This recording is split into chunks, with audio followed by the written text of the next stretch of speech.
Okay, so continuing on with section 1.3, the last application I wanted to show you that shows up in your homework a little bit is this thing about proportional shadows and how that you can actually measure the distance of tall things by looking at their shadows. So if you look with me in your note packet again, where you find the shadows on 1.3, we'll talk about how that if you know the height of, we can measure the height of tall objects, maybe a tree, by looking at its shadow, how long its shadow is, in proportion to maybe a stick figure, or it could be anything, but let's say a person is standing over here and casts a shadow. So, because if it's the same time of the day, and the angle of the sun should be projecting on this, their shadows should be proportional. So you should be able to use this idea to help us out here. So what we're going to do, go ahead and read this example. It says the length of a shadow should be proportional due to the angle of the sun if measured during the same time of the day. This can help us estimate the height of these tall objects. So such as if a 3-foot stick was placed in the ground near a tree, and I have my little stick man here, I guess. You could measure the shadow of the stick to be 1.2 foot and the shadow of the tree to be 15.36. I'm gonna label these just to make it more interesting visual. So this is a 3-foot stick. Sorry, it's kind of a person now, and we want to know how tall is that tree. We could figure that out with this procedure actually, again because it should be proportional. The height of the actual tree over its shadow should be proportional to the height of this actual figure to its shadow. Should be proportional. So I'll have the height of the actual, and I did it on your note packet as this stick figure, this person, 3 foot, this actual distance, over shadow distance, 1.2 foot. So whenever I write this side, I need to have actual over shadow. I need to put them in the same order for this to work out. So the actual distance of this tree is what we don't know. There's my x. X that I'm measuring in feet.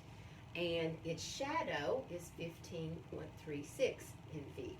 So again, be proportional, be consistent here. If this has the actual height of the tree, and this is the shadow, then over here I should have the actual figure over the shadow. It should be in the same ordering. If you have it that way, then you can kind of just let all these units go, and it's really just saying 3 over 1.2 is what over 15.36, and then get it into just a regular math problem. Once you have it written like this, then you can do your cross products. We know that their proportions, the cross products are equal, so we can say 1.2 times x, or 1.2x, equals 3 times 15.36. I'm going to have to use my calculator for that. Let's see what that is.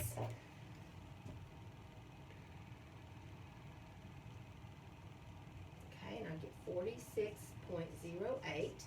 And then the procedure is you divide by what's with your x. Divide by the 1.2 on each side to keep the balance. So we're going to divide 46.08 divided by 1.2. And we're going to know how tall that tree is. 38.4 feet. Should be correct. Alright, so now I have some practice problems for you. So as always, pause the video when we get to the activities. Try them on your own and then come back in for the answers.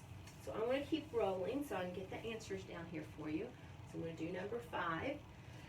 A 5.5 foot person is standing near a tall building casting a shadow 3.9 feet long. So I know the actual person is 5.5 feet and its shadow is 3.9 feet. And we're assuming same time of the day, so we can do these. And the shadow, notice the shadow of the building. So I need shadow on the bottom is the way I'm doing this. Shadow on the bottom and actual on the top. So I know how tall is the building. The actual height of the person over its shadow, the actual height of the building over its shadow, to be consistent. So get those in the right order is very important. Then you can drop off these units and cross multiply. So I've got 3.9 times x. It doesn't really matter which way you go first, by the way, if you're worried about that. It works out either way. 108.68. We always divide by what's by the variable, so the 3.9 is what we divide on each side. So So your answer for number 5 should have been 27.86 repeating. And depending on what they tell you to round to there. And it should be in feet. Everything was in feet there to get our units right. Okay, number 6, doing this again just to get this down pat. We got a 6.1 foot person casting a shadow that's 4.6 foot, so actual over shadow, so I should have actual over shadow. At the same time, the shadow is 19.76, almost did the same thing, didn't I?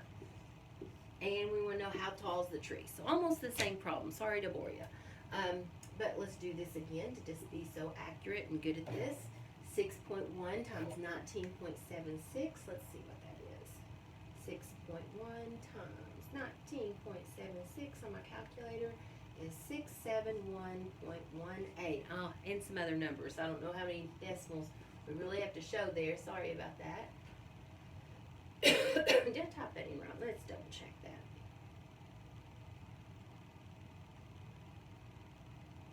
No, I didn't think that seemed right.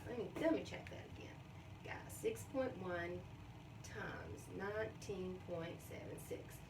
So sorry. 20 times 6.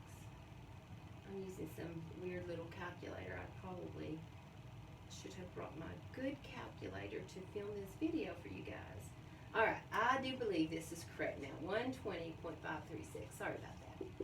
And then multiplying this way, 4.6 times x.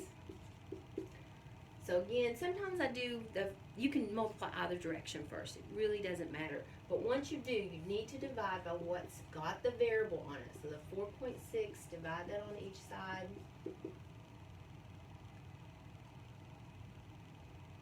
And I get 26.2-ish. So around 26.2 in feet. That's how tall that tree should be.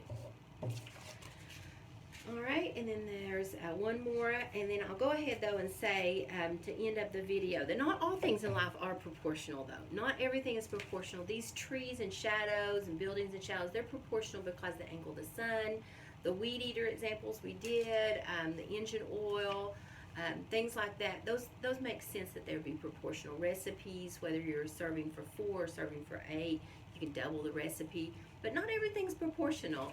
So this strategy doesn't work on everything in life. For example, a baby weighs 8.3 pounds at birth. So how much will it weigh in 90 days? This is not a proportional thing. We know they take great big strides. Things that are proportional, they go up at the same level. They're steady, linear, or they go down at the same level. They go up and down with a direct variation. A direct multiplier is involved somewhere that's consistent.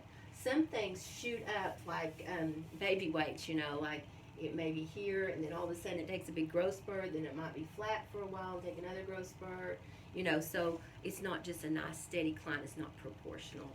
So there's no direct multiplier that can guarantee that answer. In the above proportional examples, there's a constant value called direct variation that can be applied. And you may have kind of figured that out by, you could figure that number out actually in this problem. And that might be another strategy that you use to solve those. So, but I kind of like the proportion method. All right, so to wrap up, let me do this last example with you so you'll have your answer to be thorough. Number 7 activity is another shadow, and sorry to bore you there, another shadow problem, but it shows up in your homework a lot, so I want to make sure you got that good. So it says, this time we want to know how long a shadow for a 6.1 foot person. So we got our 6.1 foot tall person, and we don't know the shadow this time, so mixing it up a little bit. And they're standing near a 10-foot tree, so we know how tall the tree is this time. And the tree's shadow we can measure is 3.2 foot. So a little different here. We got our actual, how tall the person is, and we don't know how long their shadow is. I know you could just measure it maybe, but just for the mixing it up here to practice.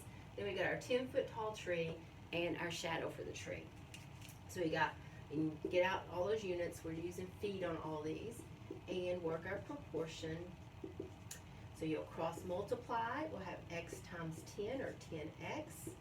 And then let's do this calculator again. Hopefully I'll be a little quicker for you this time. 6.1 times 3.2 is 19.52. Then we always divide by what's got our x on it, our variable value. So that's 10 times x, so the opposite is divide out the 10. That makes it a 1x, or just x, solving for x. We do the same thing on this side, and we get our answer of 1.952 foot. That's how long this shadow should be.